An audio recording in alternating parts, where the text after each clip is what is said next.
I'm so glad we're doing this. Yeah. So, Waba. Oh, it's not Waba. It's Sunny day out. Beautiful day, isn't it? Yeah, it's beautiful outside. So, what's your favorite kind of tea? I actually don't like tea. I prefer coffee. My mom used to. I much prefer black tea. A little bit of milk with a dash of cinnamon. So, Waba, we should do this again sometime. Yeah, sure. Oh, this is painful to watch. And maybe not the best way to make a new friend. But here's the thing. We're not exactly taught how to get people to enjoy our company or how to navigate tricky social situations, are we? But lucky for you, and hopefully them too, I have a book I want to talk about that has some great tips for making friends and winning in social situations. In How to Win Friends and Influence People, author Dale Carnegie offers up a treasure trove of wisdom on how to show up as your best in a multitude of social interactions. Whether it's being popular, giving feedback, or handling an argument, Carnegie has a tip for just about everything. In this video, we'll teach you the foundational principles of winning people over and 5 specific ways to get people to like you. We also covered another one of his books, How to Stop Worrying and Start Living, which you can check out here. But for today, let's get into this book. But before I forget, for more great book summary videos, subscribe to our channel and hit the notification button. If you find this video helpful, click the like button and let us know what you think. We love to hear from you. There are a number of significant principles underlying all the rules in the book. We'll talk about a few of them here. That way you can use them as a foundation for better understanding the tips we'll later share in the video. Principle 1 is that people want to feel important. One thing Carnegie stresses repeatedly is that all of us deeply crave the feeling of importance. Because of this, if you make someone feel important, they're more likely to see you in a good light. On the other hand, if you make them feel unimportant, they probably won't like you too much. Principle 2 is that people care more about what they want than what you want. This principle goes hand in hand with the first one. Given that everyone wants to feel important, it's easy to guess that people tend to be really focused on themselves. They know what they want and they're less interested in what you want. This means focusing on what they want is a great way to gain their favor. Principle 3 is that you can learn something from everyone. This is a principle in and of itself, but it's also a good way to achieve the first couple of principles. If you see everyone as someone you can learn something from, it makes it much easier to genuinely be interested in getting to know them. That genuine interest makes them feel important and also gives you insight into what they want. Principle 4 is that praise and appreciation almost always have a positive effect on others. No one likes being criticized or dismissed. Do you? When we criticize, we make other people feel like they need to defend themselves. Praising people makes them drop their guard. This is especially valuable when you need to give someone constructive feedback. Keep these principles in mind as we go along and see if you can identify them in the tips we discuss. Now, like I said, there are a ton of tips in the book on how to win friends and influence people. But today we'll talk about 5 tips on how to get people to like you. I mean, let's be honest, at the end of the day, that's what we want, right? So let's see what Carnegie has to say about gaining admiration. Tip 1, show genuine interest in others. The very first tip for getting someone to like you is to make sure they know you are genuinely interested in them. Sounds obvious, right? But people really miss this one, and it's key. Why? Because it's not common to be interested in other people. Like we talked about in the principles section, most people are interested in themselves. I mean, think about it. When someone takes a group photo with you in it, do you look at your friends' faces or you first? We all look at ourselves first. It's natural. So that means a really great way to get someone to like you is to sincerely focus on them. Here are a few ideas on how to do this. Ask people about their background and goals. People love talking about themselves and what they've done in their lives. So get curious about where people are from, how they grew up, what kind of jobs they've had, or even what their family tree looks like. There are a million questions you can ask someone. So try to ask questions that you're genuinely interested in so they know you're coming from an honest place. Remember important things people tell you. It makes a serious difference when you remember meaningful things that others have shared with you. And especially when you remember problems and offer potential solutions. For example, say you meet someone that shares that they're struggling to find work. If you come across a job opening, you can let them know about it. This shows that you're genuinely interested in who they are and what they need.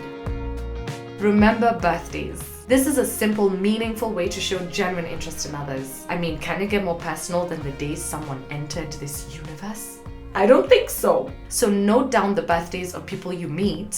Give them your best wishes on the day, maybe even a card or a gift. Personally, as soon as someone I care about tells me their birthday, I put it in my phone calendar right away with an annual notification. Otherwise, I'm not sure I'd be able to remember so many birthdays, even with the help of social media. Tip number 2 is super simple. Smile.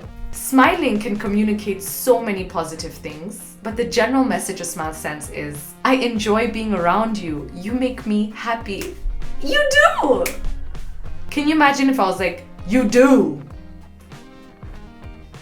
You wouldn't watch this video. It makes people feel important and appreciated at the same time. Why do you think so many people like babies? Getting a smile from a baby can be like 3 months of therapy. And besides, if you want people to enjoy being around you, don't you think you should enjoy being around them? And the great thing about this tip is that there are a lot of ways to communicate a smile to others, even if you're not face to face or don't actually feel like smiling. For example, smile when you're on the phone. They might not be able to see you smiling, but it transforms your energy. People can feel it.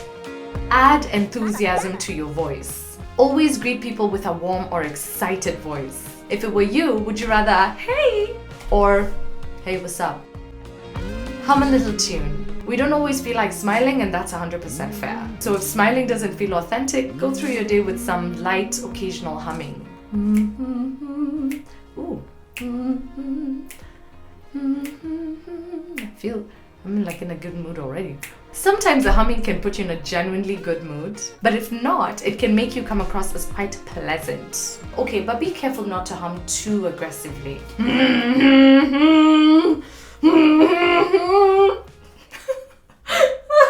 It might make you seem a little crazy.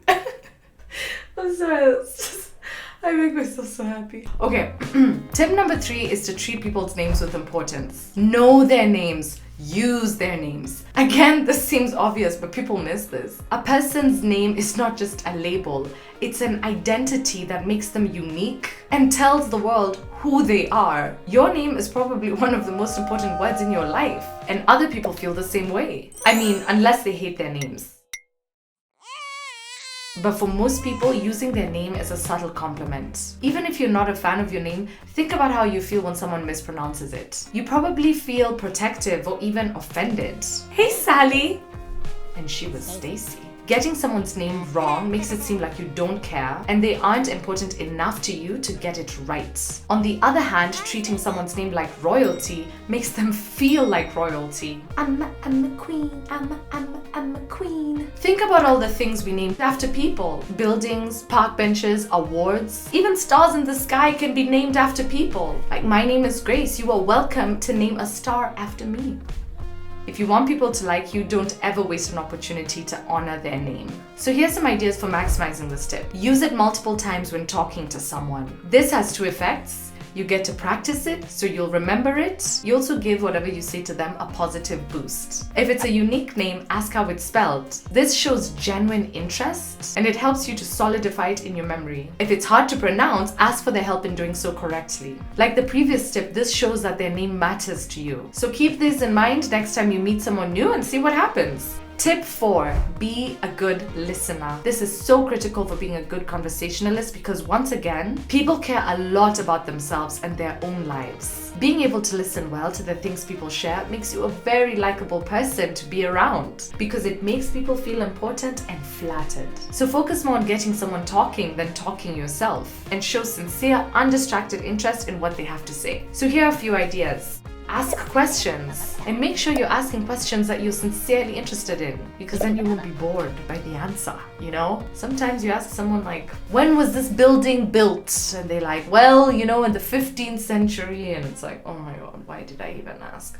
Let people vent. Now, not everyone has the patience to listen to someone complain. So if you can genuinely have that patience and listen to someone talk about the stressful or frustrating things going on in their lives, you'll stand out in the crowd. There's a reason we're so grateful for friends who can be a shoulder to cry on or a sounding board for our anger. The final tip we're going to talk about is tip number 5. Talk about things that interest the other person. We've talked about this tip throughout this video, so it shouldn't come as a surprise. But I'll emphasize it again because it's that that important. Not only do you need to talk about things you are sincerely able to show interest in with others, but you equally need to talk about things that they are interested in. It's a bit of an art form, so it may take some practice, but Carnegie practically guarantees that people will like you more if you can find the right balance there. So 2 ideas for finding this balance. Do your research. If you know you're going to meet someone in advance, do your research on them. Now, don't go full stalker mode, but see if there's anything you can learn about them that you can use to appeal to their interests once you meet them. Maybe they have an Instagram account and you can see they're into healthy eating, or they're a writer and you can see some of their lifestyle articles online. Use context cues. If you can't do research beforehand or you're meeting someone on the spot, keep an eye out for things that indicate their interest. For example, notice if they have trophies in their home or office, or if they smiled when talking about their kids. Or you might see an alumni ring from a certain college. All these context cues give you options for things to talk about that interest them. Now, all 5 of these tips can boost your likability in any social or work setting. By using them all is like the holy grail for getting people to enjoy your company. So let me know in the comments which stands out to you. That's all we have for today, but there's so much more we could have talked about. But I hope the principles and tips we've talked about have given you a positive jump-off point. So give them a try and let me know in the comments how it goes. I love hearing from you. Now, the book has a lot of great insights on getting people to like you that we didn't have the time to cover in this video. If you're interested in going deeper, check out the Shortform guide to how to win friends and influence people. Shortform makes the world's best guides to nonfiction books, complete with well-crafted short exercises to help you learn faster and remember more. You can get a 5-day free trial and a discounted annual subscription if you go to shortform.com/YouTube. Click the link in the description below. And support the author and publisher by buying How to Win Friends and Influence People. A link to buy the book is below as well. And finally, hit the subscribe button and the notification bell so you don't miss the next Shortform video. Thanks so much for watching. See you next time. Bye! See, that was pretty enthusiastic. You see, if I was like, bye, you'd have been like, okay, bye.